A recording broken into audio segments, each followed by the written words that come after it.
Hello everyone, this is Aryan Thakkar, your coach and mentor, and welcome back to my YouTube channel on Aryan Tutorials, where in this video I'll be taking up your one-shot revision on ISC Macbeth Act 4 Scene 1. But before I get started, I want to request you that if you haven't been through your text, then immediately stop this video. First go read through your text and then come back to this insightful and detailed revision video of Scene 1 of Act 4. Okay? So let's get started. Now, talking about a quick summary of Act 4, Scene 1, this scene takes place particularly amidst darkness, where the setting is a dark cavern somewhere in the pit of Acheron, where the three weird sisters are around a boiling cauldron and they are adding some grotesque and gruesome ingredients, that is, the entrails of humans and animals, into the cauldron with an intent to brew up a magical potion. Take care. So they are adding disgusting ingredients. You can also use gruesome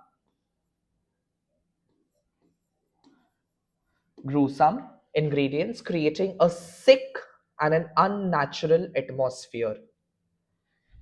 Macbeth, meanwhile, enters and demands answer about his future. He is desperate.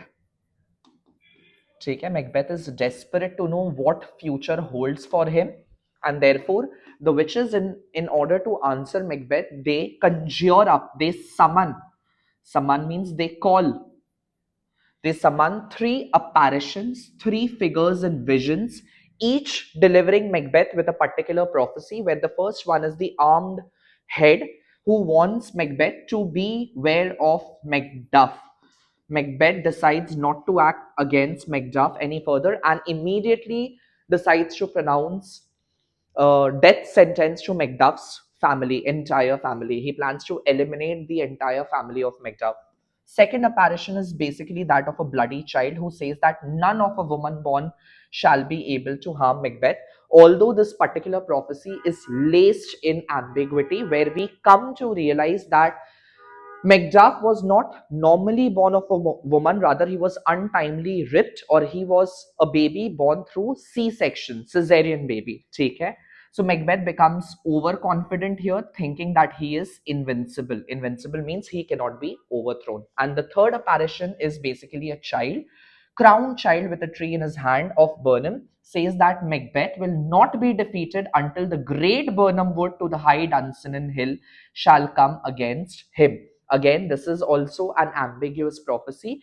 Uh, these prophecies given by apparition are made to trap Macbeth, where Malcolm, while marching down towards Dunsinane, he offers a military strategy to hack a branch of Burnham and use it as a camouflage to conceal their army's number.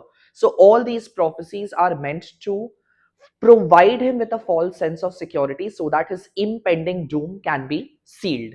ठीक है? So Macbeth thinks that this is impossible, even, and he feels even more confident about not being able to overthrown by anyone or under any condition. So Macbeth asks about Banquo's descendants after that, to which wishes show him a line of 8 kings, ending with Banquo's ghost, where Macbeth is immediately furious.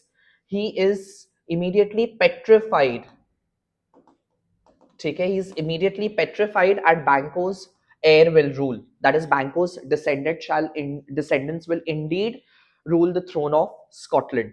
Lennox enters and tells Macbeth that Macduff has fled to England, to which Macbeth decides to take a brutal revenge against Macduff by pronouncing a death sentence on Macduff's wife, children, and everybody who is a part of Macduff's family. This particular scene ends with Macbeth fully committed to his tyrannical nature and to his cruelty, that is, his violence.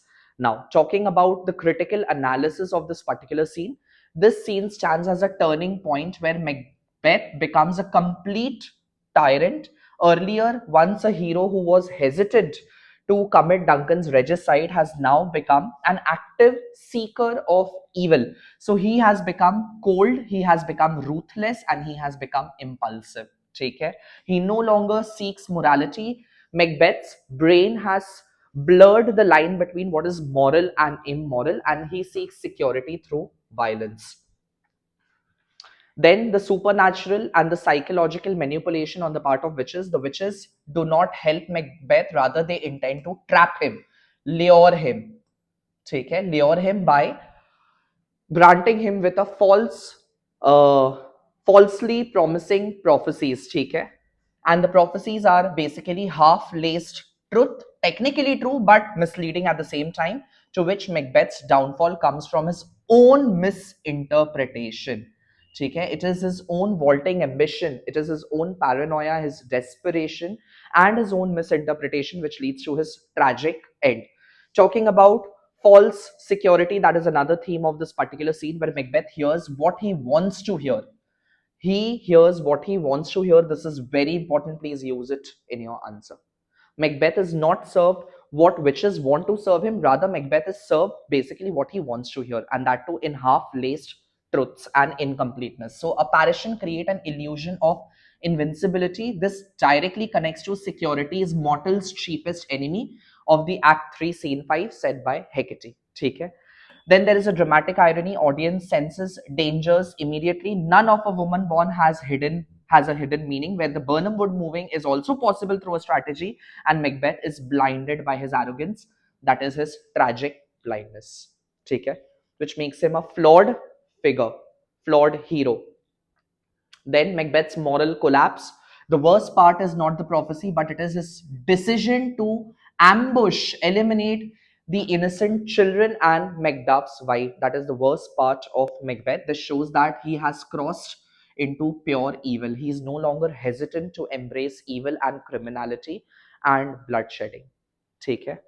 Talking about some key quotations, you definitely should be using this in your answer. That is double, double, toil and trouble, fire, burn, and cauldron bubble, which symbolizes chaos, evil, which is brewing. Brewing means which is conjuring, which is rising, and some unnatural forces at the play. Fillet of a fenny snake से लेके जितने भी ingredients थे, although you don't have to remember each and every ingredient, but what is the purpose of those grotesque ingredients which are being added? It shows the corrupt atmosphere and the horror, that is evil is being cooked, is being served. ठीक है? At the same time, Macbeth has grown desperate. I conjure you, answer me to what I ask you. Macbeth is no longer commanding, he is begging darkness to maintain his illegitimate reign and position as a ruler, as a king.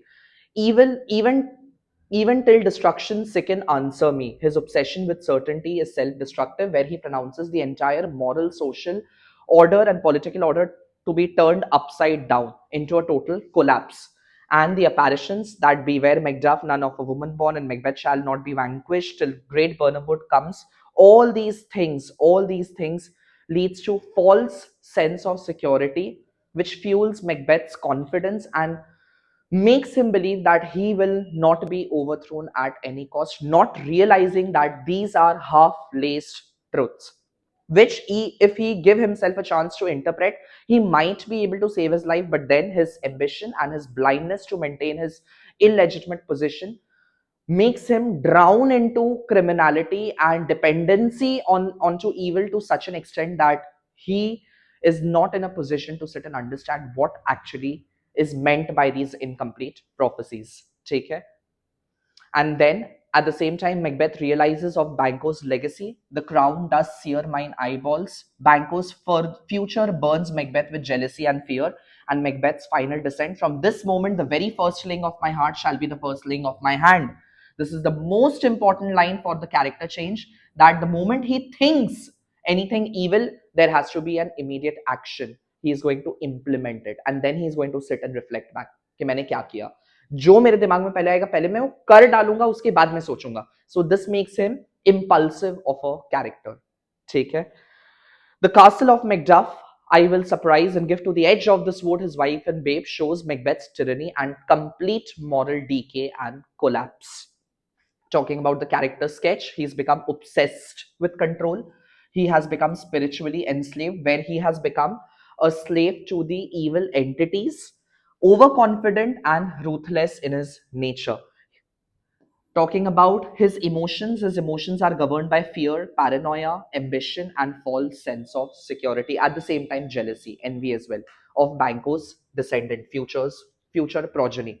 Talking about witches, they add to basically a sense of foreboding and to the corruption which is brewing up in Scotland. They are in sync with that. At the same time, they symbolize temptation. Temptation means attraction. वो भी गलत चीज में attraction, luring. So which stands as a snare or stands as a snare or stands as a trap to trap Macbeth, ठीक है, and moral disorder. They don't force Macbeth, they just present illusions that awaken his worst instincts. And they left Macbeth to be self destructive by greeting him with prophecies, half laced prophecies.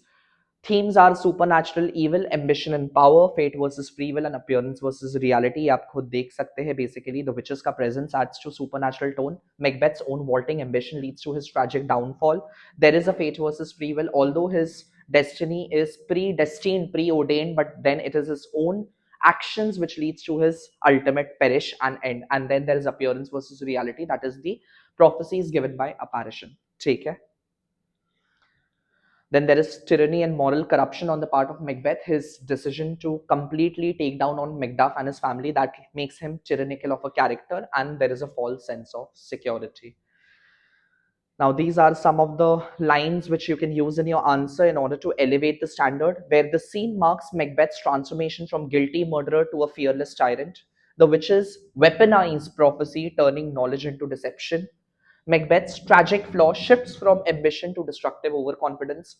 Apparitions speak in equivocation, means double-faced, do muhi baate, truths that mislead.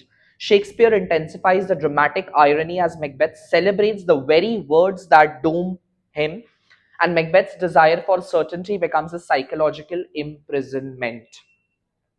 The supernatural does not command Macbeth, it corrupts him by feeding his fears, and the decision to slaughter, kill innocent prove Macbeth has abandoned all moral restraint and boundaries. Take care. And talking about conclusion, this is how you should be ending your any answer pertaining to scene 1 of Act 4, that where Act 4 scene 1 reveals Macbeth's greatest enemy is not fate or Macduff, but his own false sense of security created by the prophecy and his own unchecked ambition. And with this, we come to the uh, end to this detailed revision video of Act 4 Scene 1. I hope you're liking my content. If you are, then please don't forget to like, share, subscribe. Till then, have a great time preparing for your examination. Take care. Bye-bye. I'll see you in my next video.